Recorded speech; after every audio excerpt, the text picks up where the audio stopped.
Good morning and welcome to Our Issues Milwaukee. I'm your host, Andrea Williams. Our focus this morning is on voting. Voting is a fundamental right of any citizen that enables them to choose the leaders of tomorrow. Unfortunately, there are many people who do not vote, thinking one vote will not make a change, but as a matter of fact, it does. My first guest is Neil Albrecht. He serves as the executive director of the Milwaukee Election Commission.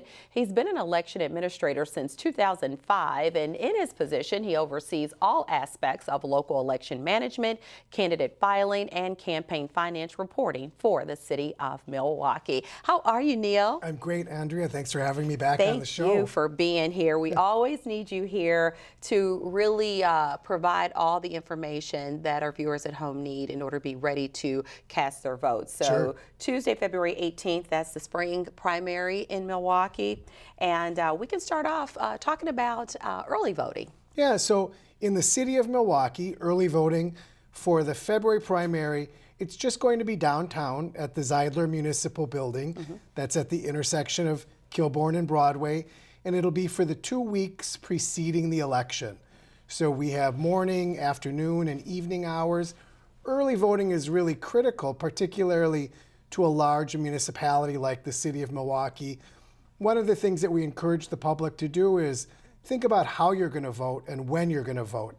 If you're at all concerned about your election day schedule and getting to your polling place, early voting is a great opportunity to cast your ballot before that election. Yes, and some important details when dealing with early voting. It's February 3rd through the 14th, right? Correct. And voting times 8:30 a.m. to 6 p.m., no weekend hours, and it is City of Milwaukee residents only at the Zeidler Building. That's correct. So if you're not a city resident, your municipality probably, or they do offer early voting, but you should just check with your municipal clerk's office on where and when it's occurring. Yeah, and so for the city of Milwaukee, a lot of big races are on the ballot. So we never want people to sleep on an election, but this is definitely one they don't want to kind of miss out on, because we're talking about the next mayor of Milwaukee. Right. You've got all of the alderpersons from every district who are running. And what are some of the other things on the ballot? We've got county executive. I mean, you did a good job of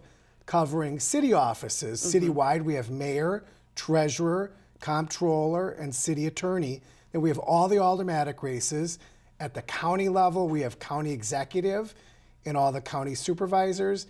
And at the state level, we have probably the one that most eyes are on is the state Supreme Court race. So it's like you said, if you're going to sleep through any elections, don't sleep through any this year. That's true. 2020 is the big election season, both in the spring and in the fall. And of course, on the federal level, in April, we have the presidential primary. And that tends to draw out a really significant number of voters. Yes, and that's April 7th. And so everybody should know by now that in Wisconsin you need a valid ID in order to vote. So for someone who may still need to obtain an ID, what do they need to do? So the one thing that I always want to emphasize when it comes to the photo ID is the address on your photo ID does not need to be current. Okay. So as long as you've got a photo ID, even if the address isn't current, you're still going to be able to use that photo ID to meet the photo ID requirement. Some of the most commonly used photo IDs, obviously things like a driver's license or a DMV issued ID, a student ID, although there are some additional provisions with that, an active military ID, a VA ID. Those are the ones that we tend to see the most. So again, thinking about our election prepared mode, make sure you know what kind of photo ID you're going to present when you come to vote. And if you need to get one, now would be a very good time to start. Absolutely. Still got a little bit of time ahead. And so when we talk about people just really thinking ahead, your website, of course, gives information that individuals need in order to kind of stay abreast of what they need to do and maybe even where they need to go to vote. Maybe someone's moved and they don't know their new polling place. They can do all that right there on the website, right? Right. So in our sort of election preparedness message, we say come to our website, which is milwaukee.gov/election, or there's also another website operated by the state called myvote.wi.gov. You can use that site to confirm your registration. We really encourage people to do that.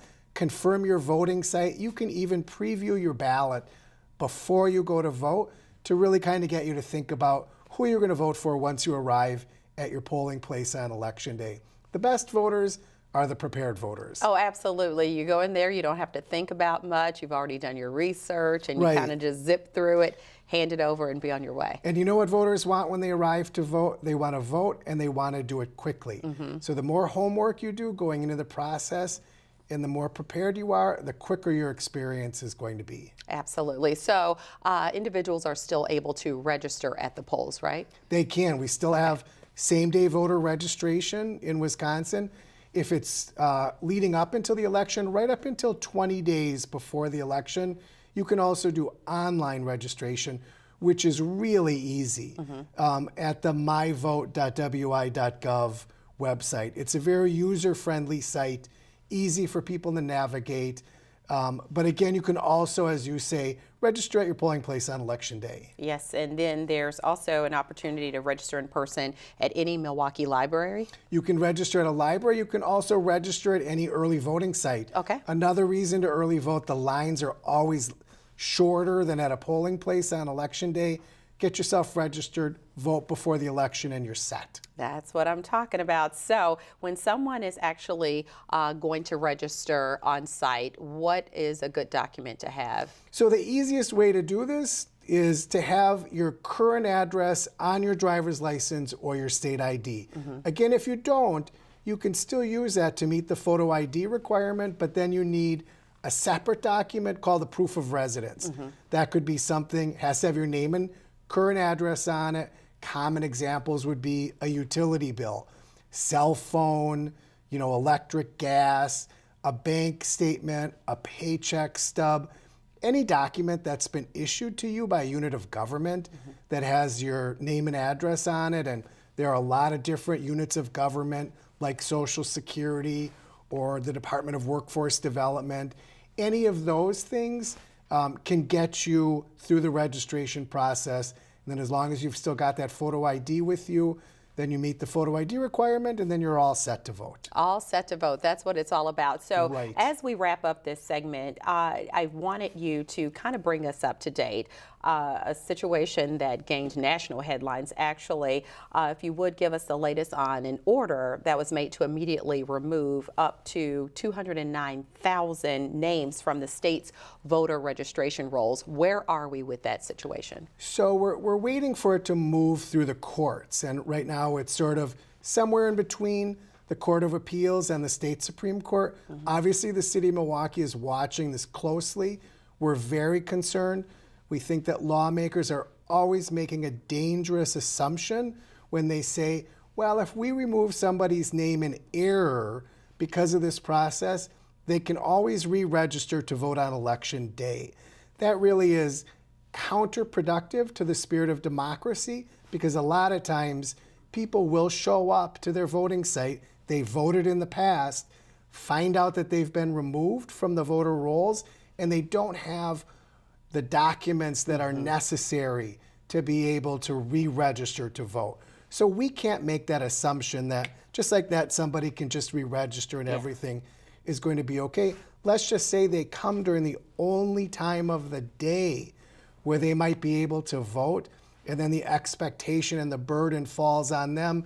Go home, get that document, find another time to come back, and maybe they won't be able to. True, very true. So clean data rolls, we support those, absolutely. We do all the deceased voter checks and everything else, but this particular data maintenance process that's really being challenged in the courts is based on what has been proven to be unreliable data. The level of error is so significant. That's why the state wanted to keep these voters on the rolls for 2 years to be sure that they have moved. And so a hasty inactivation of these voters is really more about the disenfranchisement of these voters than about any sort of clean data maintenance. So we're watching it in the courts. Nobody has been removed so far. But obviously the city and the state and a lot of really good community organizations, I think, are ready to take action should these individuals be removed from the voter rolls. All right, well, we'll keep our eye on that, and thank you so much for coming by.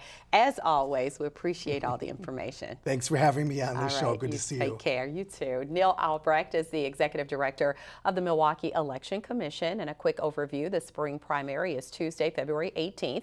Early voting is February 3rd through the 14th. And the spring election and presidential primary is Tuesday, April 7th. For more information on anything that we've discussed, you can visit milwaukee.gov or call 414-286-VOTE. That's 286-8683. When we return to Our Issues Milwaukee, we'll turn our focus to an organization that serves as a nonpartisan political organization that encourages informed and active participation in government. They're also celebrating 100 years. We'll talk to a representative from the League of Women Voters of Milwaukee County right after this.